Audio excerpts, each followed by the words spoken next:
Top of the morning, Dan and Amy. Did you see this ghastly story? Osama bin Laden's son got married Yeah. to the daughter of Islamofascist killer, lead 9/11 hijacker, Muhammad Atta. I was just going to say Muhammad. Yeah. So.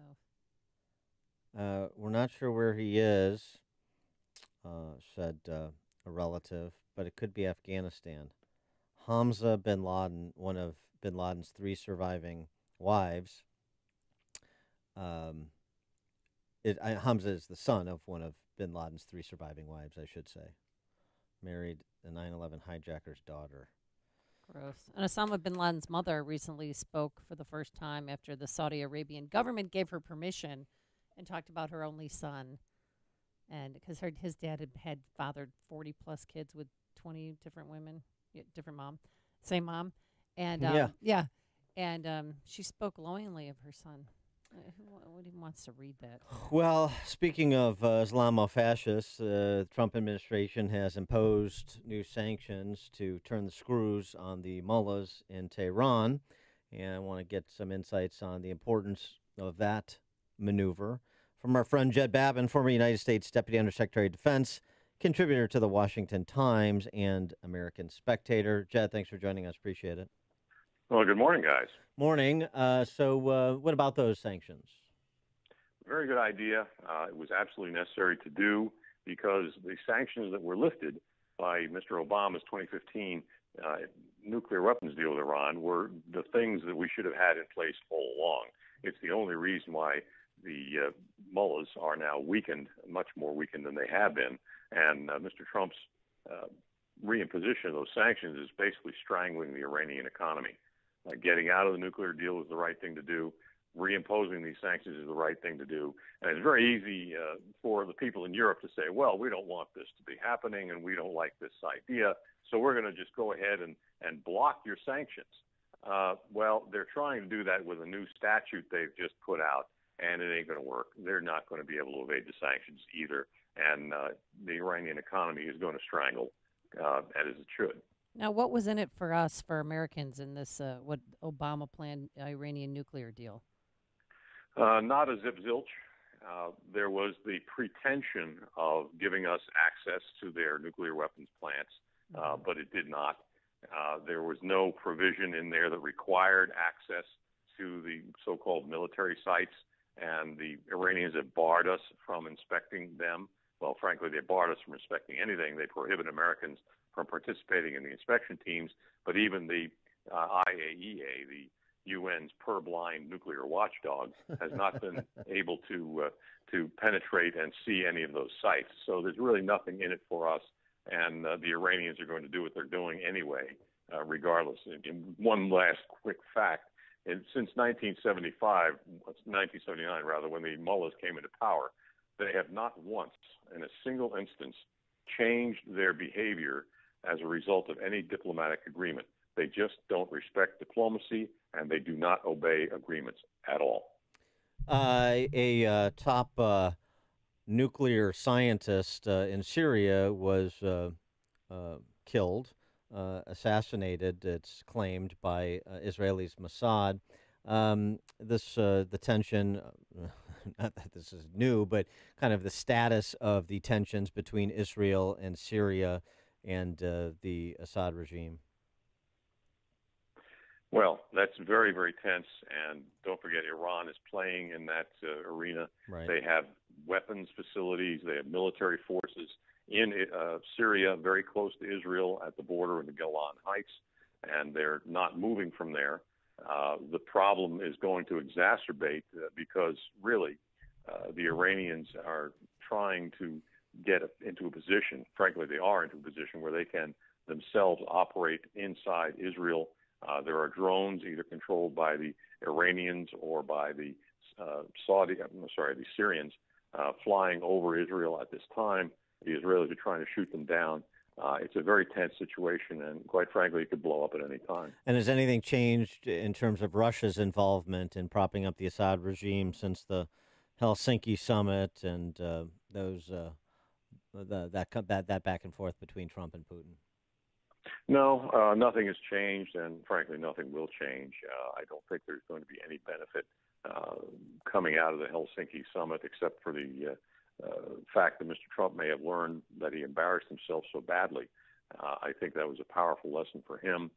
Russia is not going to do anything to benefit us. Quite frankly, it's a genetic requirement. I mean, if you look back since Peter the Great, late 17th century, early 18th century, Russia has always done what they could to interfere with others around the world. And since 1917, they've been trying to stick it to us just whenever they can. That's their nature. That's what they do. And quite frankly, I think that's their source of amusement. Can you give us some concrete examples of how President Trump embarrassed himself with Putin?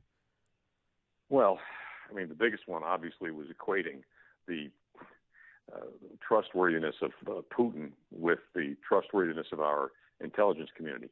That damaged him, it damaged us, it damaged our national security, and I think he really, I hope, learned a lesson from that. I'm sure his advisors are sitting there rolling their eyes and grinding their teeth.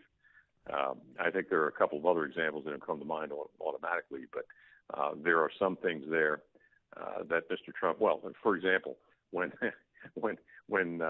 Putin offered to host the Mueller investigation team and let them question the 12 indicted very generous intelligence officers, and Trump said, "Oh, that's a great idea."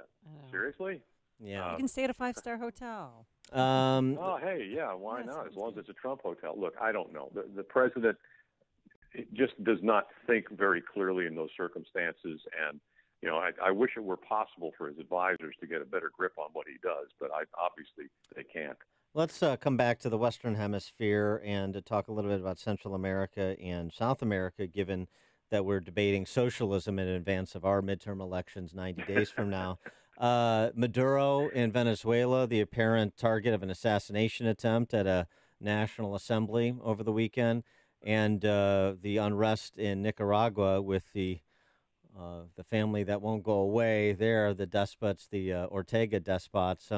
The involvement the U.S. should have in Central American and South American hotspots, and the examples they should provide for us in terms of charting our own policy course.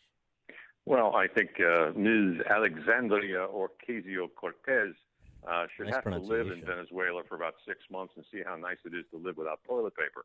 The place is just a complete shambles, and I don't think that we need to be involved in these things. We are not, as we've said, my father said, 50 years ago, we shouldn't be the world's policeman.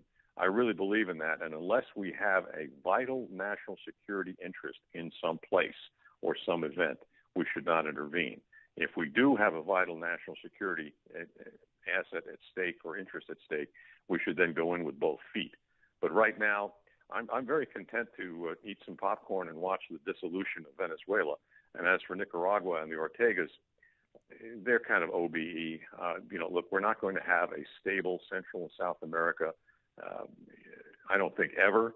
I think the best we can do is try to do our damnedest to make sure that the Monroe Doctrine is enforced and that no European or other power, Asian or otherwise, establishes bases and tries to do what the Russians did in the first years of the Kennedy administration by intervening in Cuba.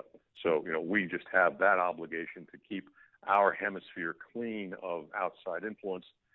Other than that, boys and girls, we just sit back and drink beer. Okay. What are you drinking? I can always second that emotion, Jed Babbin. Yeah, Jed? I don't drink beer. I drink wine, and we don't have time enough to go into all of that. But with a nice big cigar and a very nice glass of red wine in the evening is my idea of a good time. Very, very sophisticated. No, It not sounds like sophisticated, just old and grumpy. Okay, Sounds well, like something Dan would do too. sophisticated is a euphemism for old and grumpy. Okay. Yeah, try, to go to the hard stuff a little bit. Maybe a little Willet 6 year. It'll calm you out a little bit. Bite your tongue, lad. Bite your tongue. If you don't have a Bunnahabhain or Bruichladdich 12-year-old or 18-year-old, I never drink a whiskey that's too young to vote. Jed Babbin, former Deputy Undersecretary of Defense, contributor to the Washington Times and American Spectator. Jed, thanks for being with us. Appreciate it. Thanks, guys. And he joined us on our turnkey.pro answer line.